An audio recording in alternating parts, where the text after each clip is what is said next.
Hi guys, and welcome to my YouTube channel, Bookshelves and Beyond. So today I thought, as it's June and we're actually coming to the end of June now anyway, I thought let's talk about how my year is looking so far in terms of reading. So I'm going to do like a mid-year recap of all my stats so far on my reading. We'll see where we are, see how I'm doing, if I'm on track to meet my goal. Is my year looking better than it did last year? Let's have a look together and see what the dealio is. But yeah, we're going to talk about my stats today, and I thought it would be a really fun video to kind of see where I am and see what we are dealing with and any goals that I might set myself for the rest of the year. So let's have a look, shall we? So all of these stats I'm getting from Goodreads, and I'm just looking at them right in front of me just so I can kind of recall them and talk through the stats, and I will also try my best to include them on screen as well. So currently this year I have read 25 books. So I can say with confidence that I haven't read any manga. So usually, last year I read quite a lot of manga, and manga is quite short. They actually take me one sitting to read. So they are quick books to kind of get in, and I haven't read any yet. So that's not included in any quick manga reads.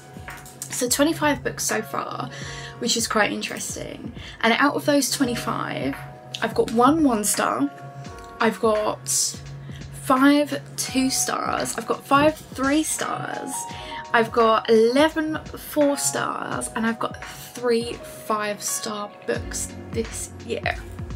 So we're looking at about, most of my books have been 4-star ratings, which is quite good. I tend to be quite, I like to say that I'm generous in terms of my rating. If it is a book that I didn't hate, then it tends to be either a 3 or a 4.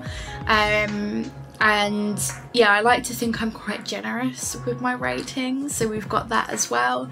The longest book that I read between the first 6 months of the year is House of Flame and Shadow by Sarah J Maas.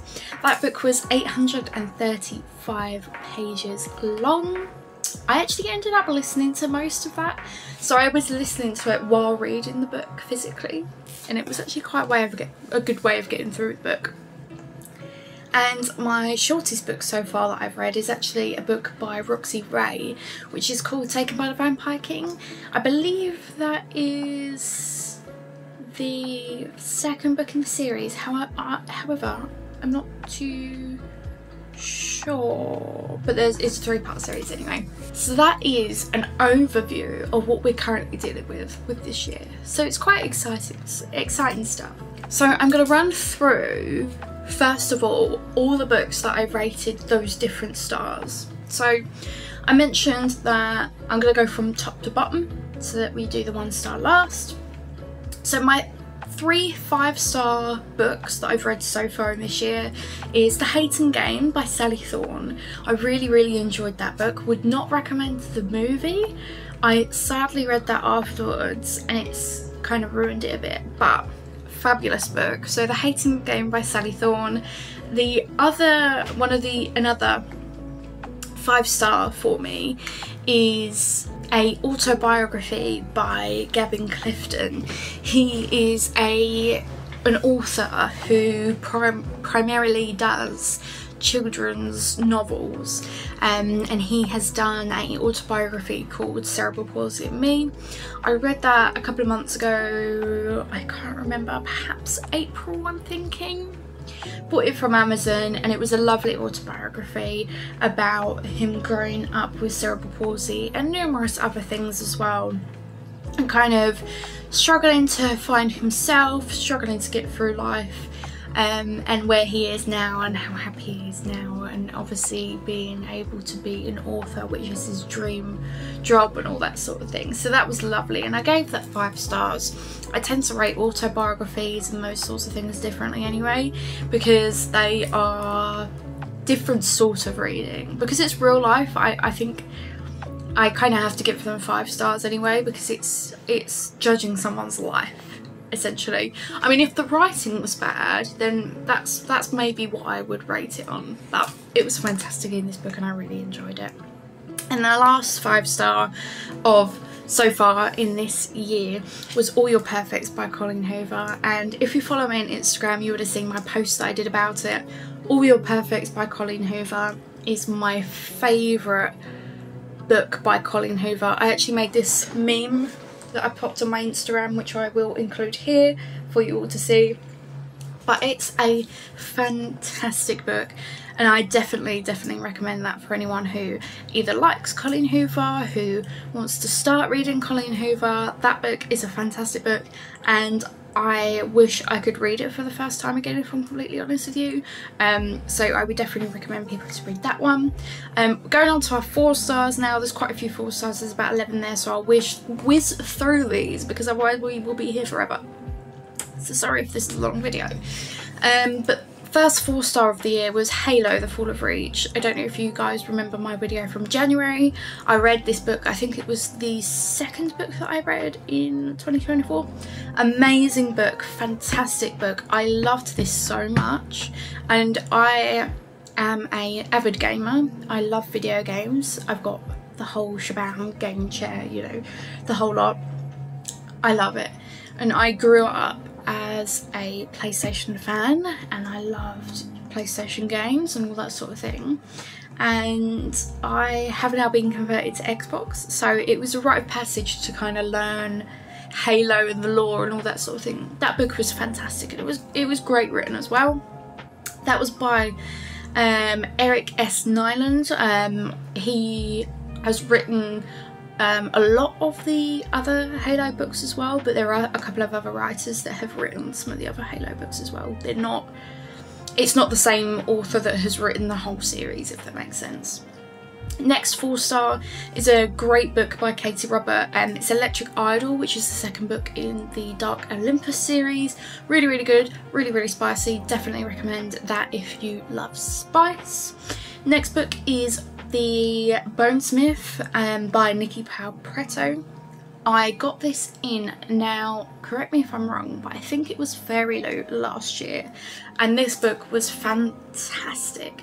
I absolutely loved this book, so much so, and this is also because of another book which we'll talk about because I also read this year. I now use the name Valkyr for a lot of my video games. So, you know, if you make a character you have to call it something. I use Valkyr now as my name. But yeah, Bonesmith, fantastic book. Another book that I gave 4 stars is Traitor Queen by Daniel L. Jensen, fantastic series. Another 4-star, Taken by the Vampire King by Roxy Ray, Linda Devon, really good. And then Some Desperate Glory by Emily Tesh. This is also another reason why I call my video game characters Valkyr, because the character is called Kyr, but it's short for Valkyr, I believe, from memory, but I absolutely love it. Another one, Locked by Zandra Noel, really good, great series. I had the pleasure of being able to read that as an ARC read, so I really enjoyed that. Then we've also got the coveted, the book of the year, as some might say, House of Flame and Shadow, Sarah J Maas. Really good read, not 5 stars unfortunately because it wasn't as good as the first book in that series. To me is my favourite and I think it probably always will be, but still a really good book anyway. Then we've also got Taken by a Sinner by Michelle Hurd. I don't know why I gave this 4 stars to be completely honest with you, because from what I remember it was about like some Greek mafia or something like that, and it was mainly, there wasn't much of a story to it, but it was mainly like it was a lot of spice anyway. Another 4-star is The Flat Share by Beth O'Leary. That is another book that I loved. Now this is like a high 4-star for me. Don't know why I didn't give it 5 stars. I probably should have given it 5 stars in hindsight. Really lovely book, very wholesome. And then we've also got A Curse of Blood and Wolves, which I have read in June. that's the last book that I've read, so I won't go too into detail about that because you'll see that in my wrap up anyway. Quickly going on to 3-star reads so far of this year. So we have Only a Monster by Vanessa Len, really good, pretty solid book. I don't think I'm going to rush to read the next one though. We also have Seven Faceless Saints by MK Love, really good book as well. Don't think I'll rush to finish the series, or if there's, I know that it's going to continue, but I don't know if they're out. It was really hard to get into it at the beginning, and then I enjoyed the last chapter, and then it kind of, that was it. Then we've got Stolen by the Vampire King, which is the second book in that Baton Rouge Vampire series by Roxy Ray. So that got 3 stars. It was a little bit long. I think that was the reason why I gave it 3 stars. Then we've got Thorn by Intisar Kanani. I enjoyed this, but I think it got less stars than it would have done because the series isn't going into a direction that I want to continue with it for. Does that make sense? Did that make sense? Probably not, but you know what I mean. And then our last 3-star of the year so far is Song of Silver, Flame Night Night by Amelie Wen Zhao. I probably could have given it a 2, but I felt like that would have been a bit harsh. I really didn't enjoy that book very much, and I can't remember if that was in my last wrap up or if I just finished it. I can't remember. 2 stars now. Let's see what I gave 2 stars so far this year. So we've got So Close by Sylvia Day. Now that was a book that I didn't really enjoy that much, and it's actually, I'm selling it on my Vinted if you're interested. I've also got The Frequency of Us by Keith Stewart. I got this in a blind date with a book, and that is the only reason why I read it. I would not have picked this up otherwise, and I did not enjoy it. It's quite boring for me. Daisy Jones and the Six by Taylor Jenkins Reid is also a 2-star for me. I didn't like the writing style. I'm glad I listened to it in the end instead, because I was struggling with the book and I would have rated it worse if I had just read it. It was boring. I didn't really like the story. I didn't really like the characters, and I wasn't invested, unfortunately. Another 2-star, unfortunately, is The Witch King by Martha Wells. That was so complicated for the sake of it. It was a bit too in-depth, and it was not very good, in my opinion. I ended up listening to that as well because I didn't enjoy it. Last 2-star is Tempting Distractions by Ren Blakely. This was about, again, I can't remember if that was last month's wrap up, but this was about a exotic dancer who was in relationships with loads of different people. I didn't enjoy it, and I don't like love triangles anyway, so yeah, that got 2 stars. And my only 1-star of this year is How to Kill Your Family by Bella Mackie. I actually didn't finish this book in the end. I really did not like this book, and I don't recommend it to anyone. It was that bad. So there we go. That is my only 1-star. I rarely give 1 stars, so so there we go. So that is like the overview of what I've read so far this year. I'm not quite on track to reach my goal. I'm not too sure. I think it says it on the app, but I'm not too sure if it says it on the website. But it tells you, if you go to from your home, when you open up it from your home, if you click on My Books at the bottom, and you'll have your reading challenge. If you click on your reading challenge, it usually tells you sort of what you need to read weekly for the rest of the year to meet your goal. So in my case, it says read 1 book per week for the rest of the year. So I'm on track, because I would aim to read 1 book a year anyway. 1 book a year? 1 book a week anyway.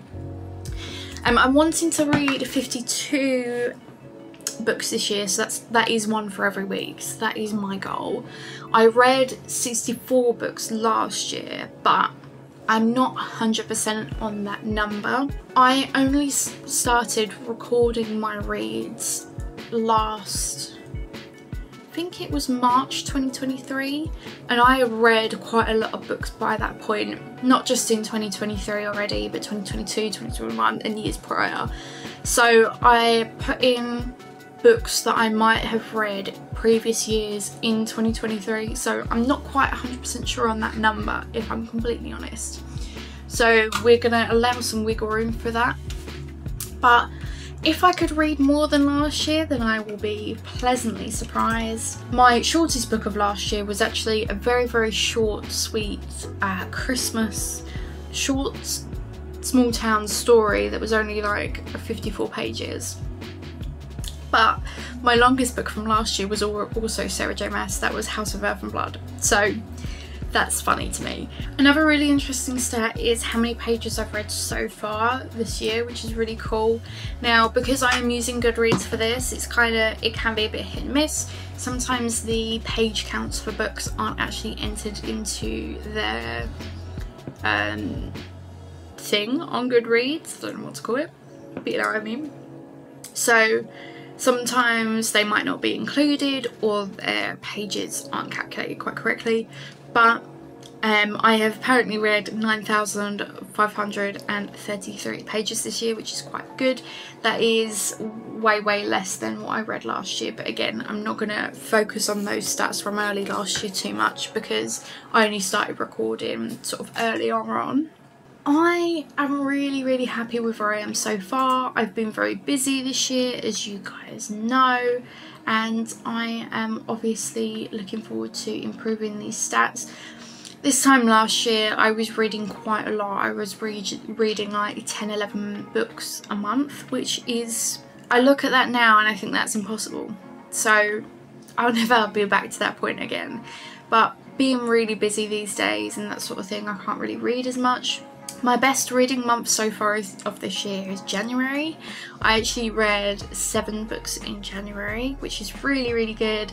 I haven't read anything near that since. I read 6 books in February, then I read 4 books in March, and I read 4 books in April. I read 3 books in May, and so far in June I've read 1 book, and it is the 22nd. I'm not doing very good.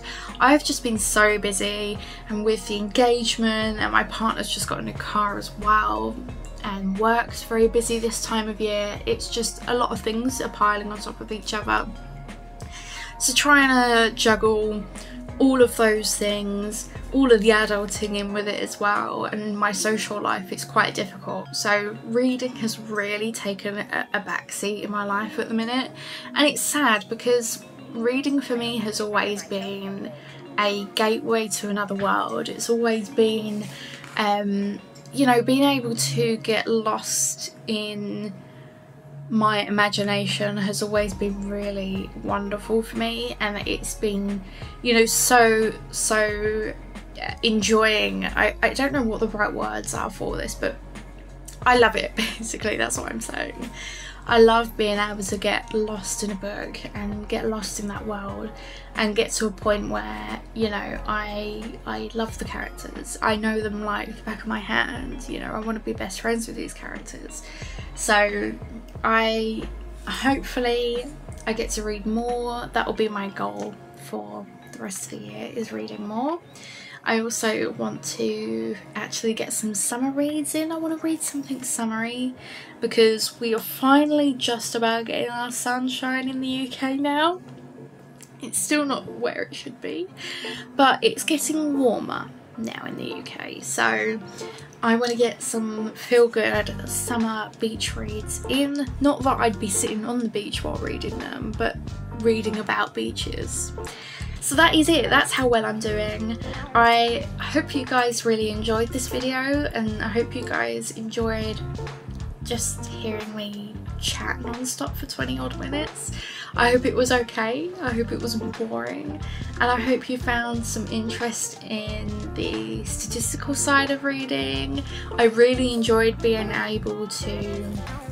I love being able to record my reading. It's super fun, and being able to see how much I've read, how many pages I've read, how much time I've spent reading. It's just really interesting, and I love that, and I think it makes reading a bit more fun as well. I mean, reading is really fun anyway. Like, I'd read even if I didn't have Goodreads, but it just brings that excitement, you know, that moment of being able to mark a book off as read and being able to share your review with thousands and millions of people who also use Goodreads. It's just really, really fun. And this is by no means an ad for Goodreads. I mean, there's loads of other apps out there. I think Storygraph is one, and there's a few others that I can't remember off the top of my head. But either way, it's just the reporting thing that I like. Let me know down in the comments below how many books you've read so far in 2024. I'm very interested to know. I hope you enjoyed the video, and I will see you guys next week for either my wrap up, which hopefully I have more books to put on there for you, or it will be my unboxing for books this month, which I still haven't got the Illumicrate box yet, so we might have to wait another month for that. But anyway, have a wonderful weekend, have a wonderful week, and I will see you guys next week. Bye!